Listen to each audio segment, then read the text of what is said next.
What up, peeps? Tony Baker here, back with another movie review. This time I'm reviewing the Netflix movie Outlaw King. It stars Chris Pine, who plays Robert the Bruce, who's a Scottish king. And it's kind of like low-key a spinoff of Braveheart. Braveheart was with the real-life person. William Wallace was played by, Mel Gibson in Braveheart. And so William Wallace is involved in this story as well. So it's kind of like a low-key little side spinoff in what happened after William Wallace's death. Robert the Bruce was a major player in that time frame. It's a story about, the English rule. They were like, all right, we gonna let y'all do this, that. We still gonna have control over you, but you govern your little Scottish selves over there.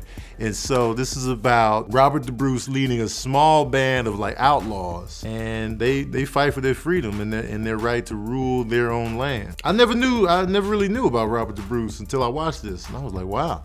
Okay, that's what we're doing out here, And I saw Braveheart, and I was like, man, it's a great story. And I had no clue so much went on after it. I was like, wow, this is really dope. So if you're in the medieval swords and horses and kings and knights and unsanitary setups, this might be the thing for you. I'm a fan of Chris Pine, so I enjoy watching him work. And I'm a fan of the underdog. And this guy, Robert the Bruce, was a major underdog in this story. Because England was like, they had their foot on their necks, and they were like, yo, we're gonna rule over you. What you gonna do? Get down or lay down. They were like, after William Wallace's death, they were like, well, we ain't laying down. We gonna do what we gotta do. And it gets bloody. It gets bloody. The fight scenes in this joint, intense. And I'm always feeling bad about the horses. The horses were out here on the front lines catching this work. And they didn't sign up for any of it. I can't stress that enough. Horses did not sign up for warfare. I bet you I'm glad they're relieved now that we got tanks and jeeps and, jets, and horses are like, whoo, glad they're not using us all the time now. Because imagine you a horse, you just running, they're like, oh, we just running around, then you get shanked as a horse. They're like, what did I do? I was just bringing them over here. I thought we were just going for a ride. Oh man, I don't know how they orchestrate these battles, but they were epic. Like the horses falling in there. Shout out to the horses for the acting ability. They out here acting. I'm like, are they okay? Are they good? You know what I'm saying? Did they sign up for that? How much are the horses getting paid? How much are the horses making on the day rate?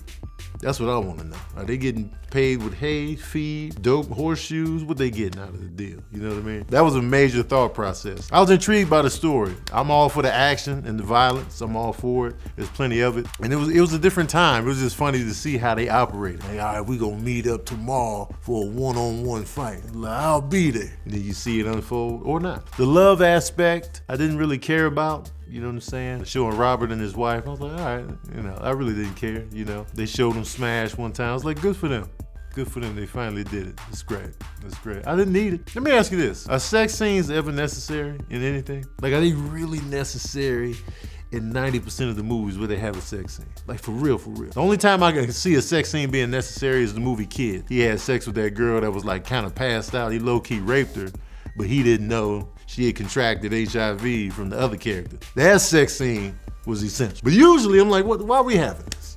What's the point of the sex within the story of, Scottish rule? Overall, it was pretty good. I know there's a lot of information they could have covered, so they could have made this episodic, and that's a major critique that people are having over the Outlaw King. Like, there's more to the story that they're not telling because, it's only 2 hours now. I heard the director cut a lot of footage out. I heard there's some action scenes that they cut out, all kind of stuff, and the running time was like 4 hours. So they could have just split this into 2 parts and then put it on Netflix. Netflix, you really got your own rules. You can make it a 5 episode, 2 episode, 3, 7, whatever you want to do. It's Netflix.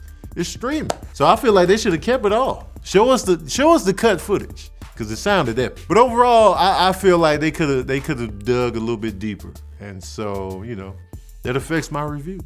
And y'all want to know the smooth jazz review of the Outlaw King? Well, here it is. Oh yeah. I'm giving the Outlaw King 3.5 saxophones out of 5. But the horses, though. The horses were out here catching work in every battle. Damn it.